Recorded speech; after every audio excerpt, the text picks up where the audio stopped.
Welcome to From Caving In to Crushing It, the podcast for those who find themselves immersed in adversity and choose to write their story instead of having others write it for them.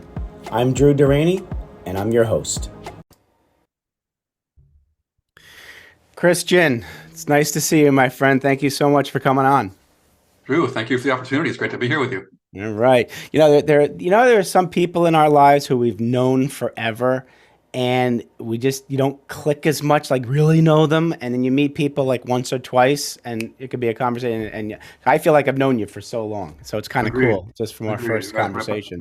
Right back at you. Yep. Yeah. So I like to get right into this because I know that where people are right now, life is not linear. So I always love to learn the journey on how people got to where they are, because we usually find out some defining moments or something that happened in their life that they finally said, wait a second, life can be better. And then you're going down a different road. So tell me, I want to know a little about you, and Yeah. as far back as you'd like to go in your life, tell me where you started or where you remember or what the essence of Christian.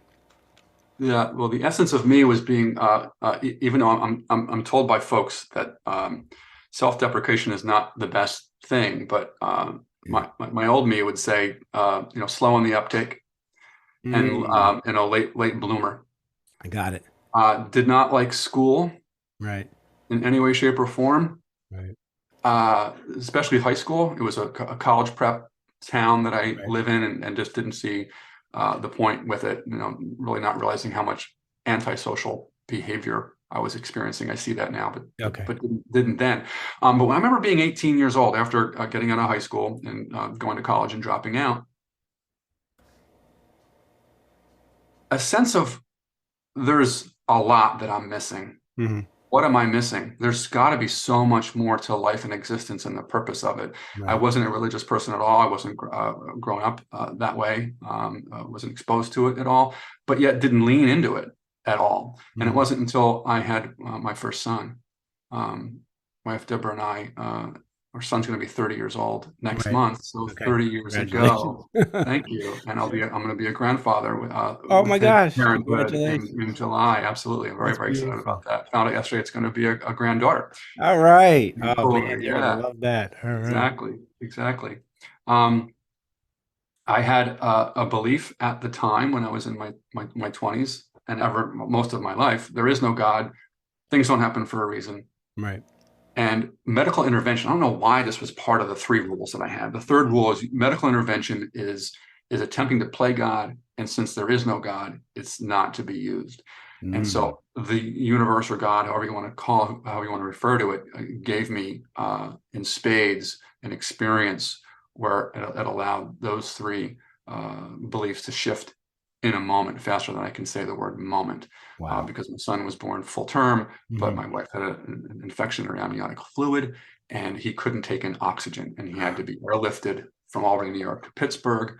And the family calls it a place called Pittsburgh because it's like an alternate reality that we Wow. experienced where the miracles were left and Right. right when I was open to it. And in the moment, in an instant, it was, there is a God. Oh my God, there is a purpose for everything that goes on. I just Wow. don't understand what it is. And medical intervention does not do the healing. Right. It's a physical mechanism It's true. that we see. The Uh-huh. healing, the power of the healing is the power that grows your fingernails, Right. is digesting the breakfast that we had, Yeah. beating our heart, the whole nine yards. Absolutely. That's a spiritual or cosmic intelligence that does that, and so Right. that's what does the healing.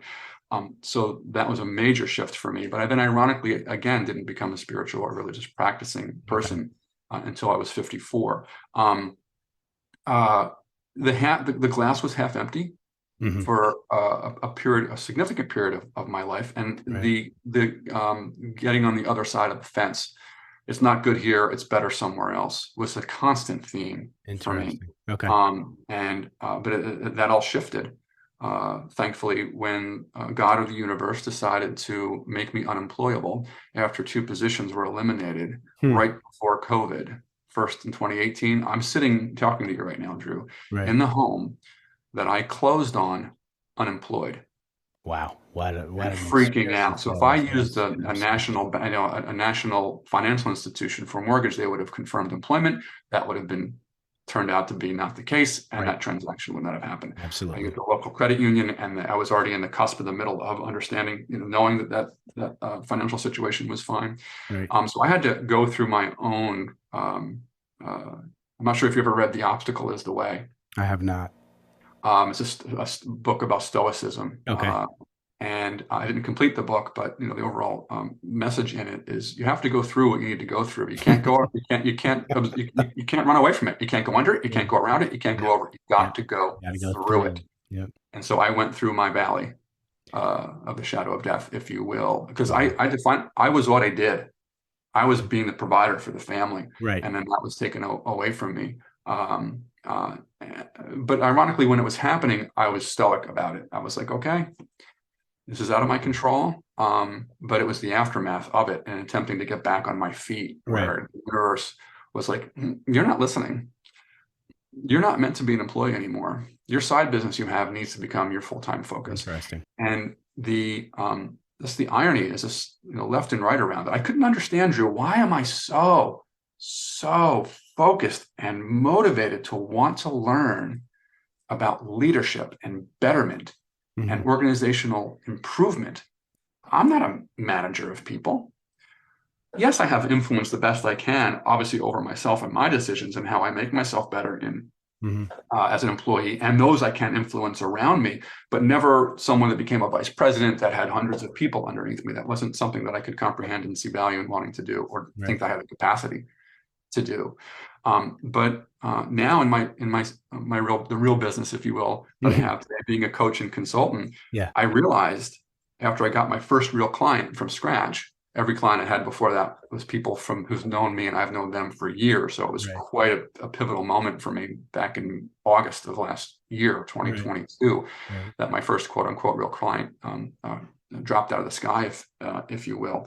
And it was the realization then, oh my goodness, I've been a student of betterment and this idea of entrepreneurship, acting like a business owner in my role as my job, not the job. It's Right. bigger than that. Right. The idea of betterment and entrepreneurship has been a theme. I didn't realize. I looked back over the 30-year career and said, Right. that's it. I did it when I was at the nonprofit with, building something that didn't exist, a computer network. Did it at the IT consultancy with instituting project management and betterment for clients, the client outcome. Right. And Time Warner Cable reducing the amount of time it took for a fiber optic circuit to be built by 25%. So theme after theme after theme is, how do I get better? How do the people around me get better? How do we do better for the stakeholder we're here to serve? Well, this is it. All right. So I've got so much to tap on. We'll do that rewind, and we talk about when your wife is pregnant with your first son. I remember when you told me that story for the first time. Didn't you make a recommendation to your wife what not to do, and there was potential guilt there if Oh the my things turned God. out So I'm not differently? sure if your listeners know what the Bradley method is, right? So let's go back to my belief system. Right. No God, no medical intervention. I was a hardcore environmentalist. It was all about nature for me. Yeah. And so looking back, I can say I forced the Bradley method down my wife's throat. Okay. And who the heck am I? And what is the Bradley method for the people who The don't Bradley know? method is natural childbirth that would encourage you to not even be in a hospital and just have a midwife at your home. We were in a hospital and we did hire a coach. Or Right. actually, Bradley coach was a birth coach for my wife, more for me, obviously, than for my wife. Right. And no drugs, completely natural. Right. Drew, who the hell am I Right. to even talk about that, yet influence the love of my life? That's how she's going to take and then deal with the most painful experience in bringing a child into the world. Now, I'm convinced if our child didn't make it, my wife would have blamed me, rightfully so. Absolutely. And I'd have a different story to tell you today. And she allowed you to influence her because she made that decision. She agreed with you and went through with it, right? Wow. Right. Yeah. I get. Thank God your son was born healthy and everything, because I can imagine the pressure you would have put on your shoulders and the guilt. And it would have been squarely placed correctly, actually. Yeah, yeah, yep. Well, that was a definitely a learning moment for you. Yeah, yeah. Now move into the job loss. Well, I want to go into. I know you went from one sector into nonprofit. So tell me about the sector you were in prior to nonprofit and how you transitioned to nonprofit either by accident or on purpose. I liked that story when you told me that. Yeah. So are you speaking about my current company? I think it was from when you went. Did you go from IT to nonprofit? How did that work from the Oh, beginning? well, there was a time when a cable sales engineer, obviously a Yeah. for-profit, multi-billion-dollar Right. company. Yeah. That position was eliminated, and I activated my network.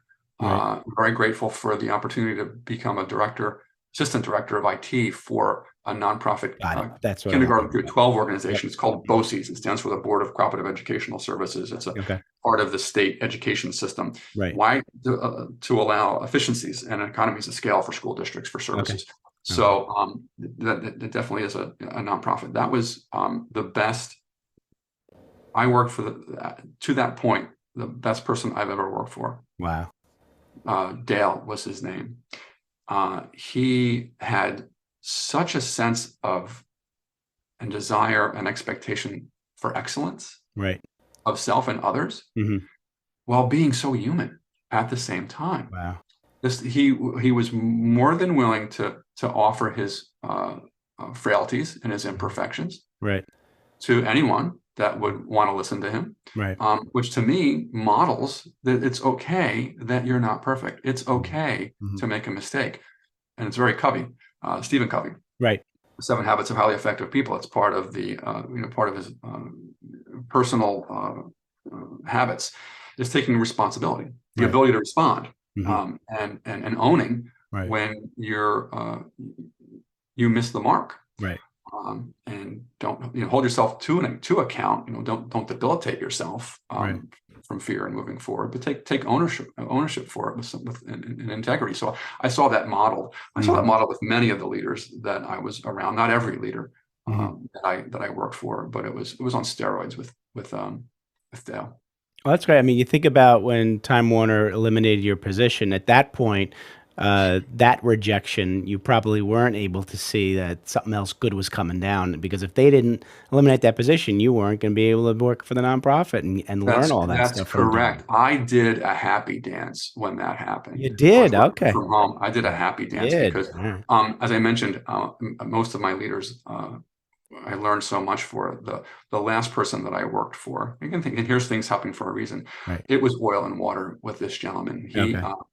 I worked for almost 15 years at that company, and I had a new boss every 2 years on average. I Mm. only had 2 different roles in that organization, but I had 7 different Wow. bosses, That's and telling. I was very very stressed out with each, just in terms of my own mindset with Sure. each successive boss that came on. Right. Just the sense of imposter syndrome was Hmm. palpable with me. Like, Wow. okay, they're better than I am, and they're going to find me out, and out the door I go. Wow.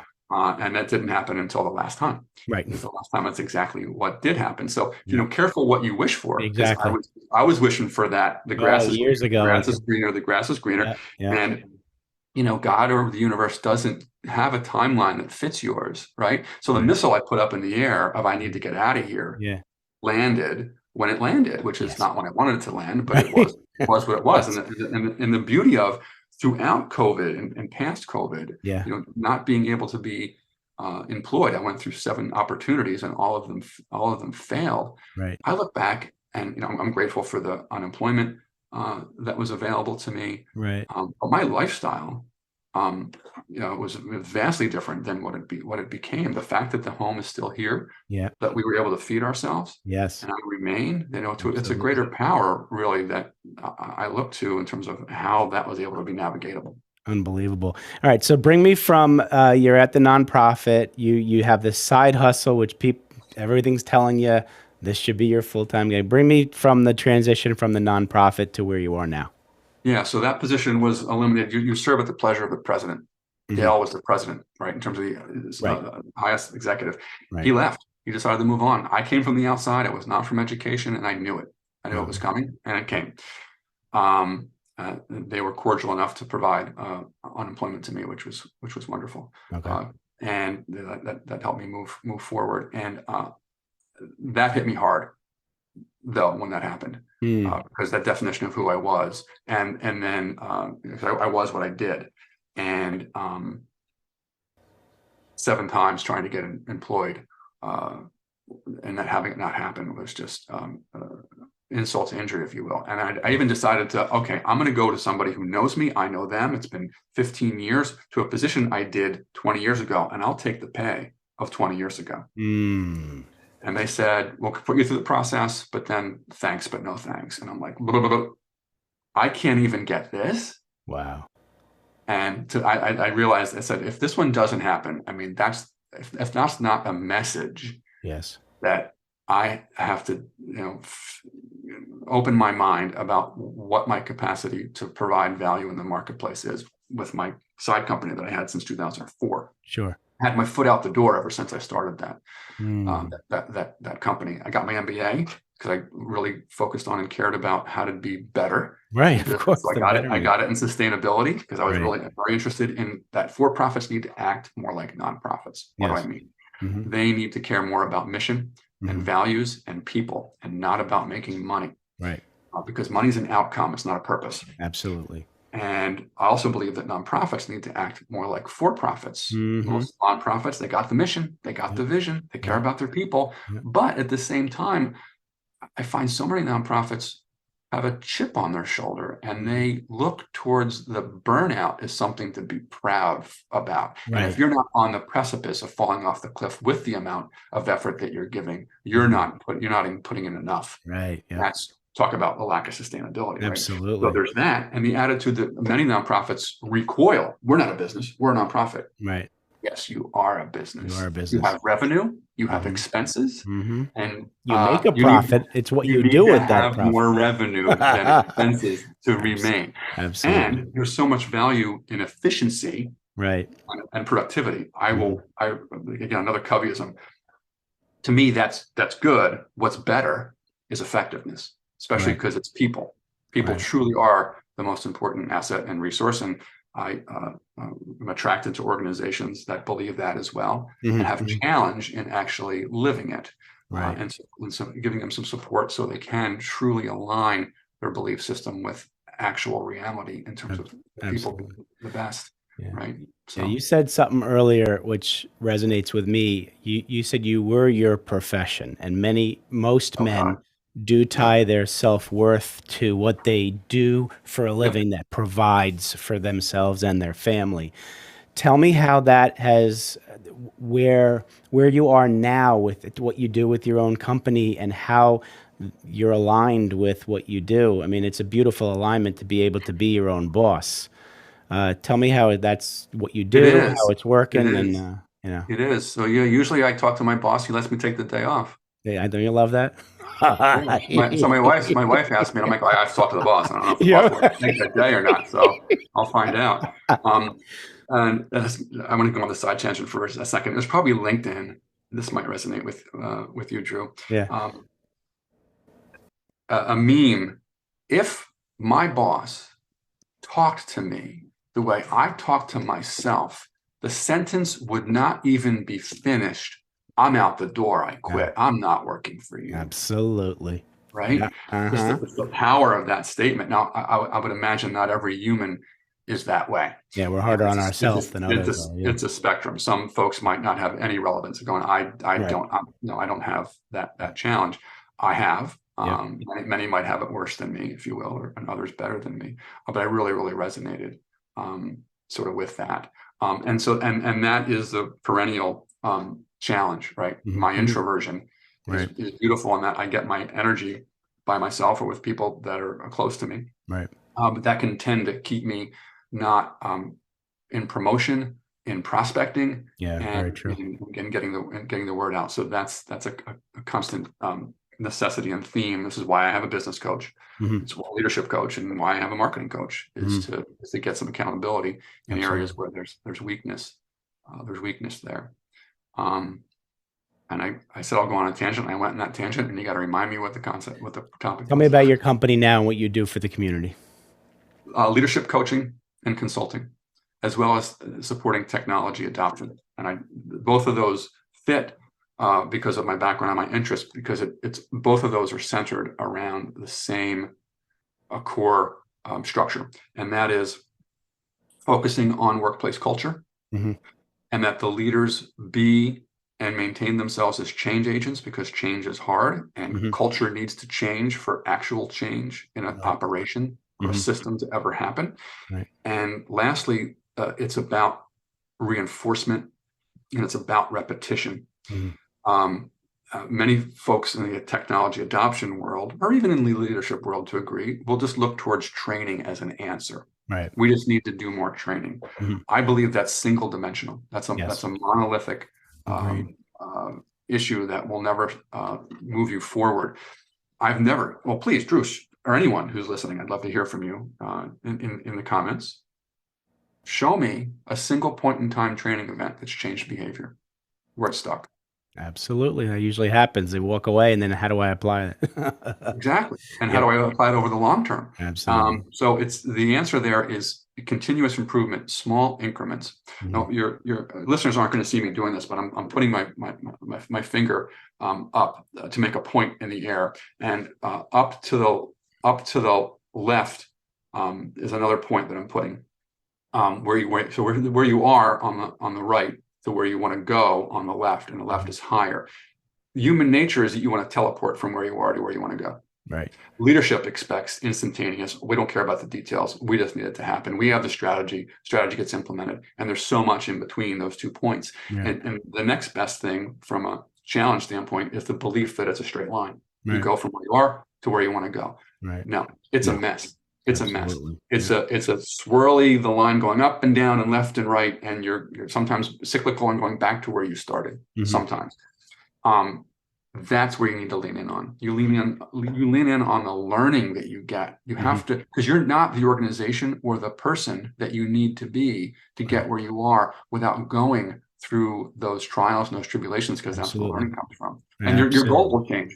Your expectation will change, because you're throwing a dart at the air, because you can't project the future. You don't know the future. Show me the crystal ball who has one.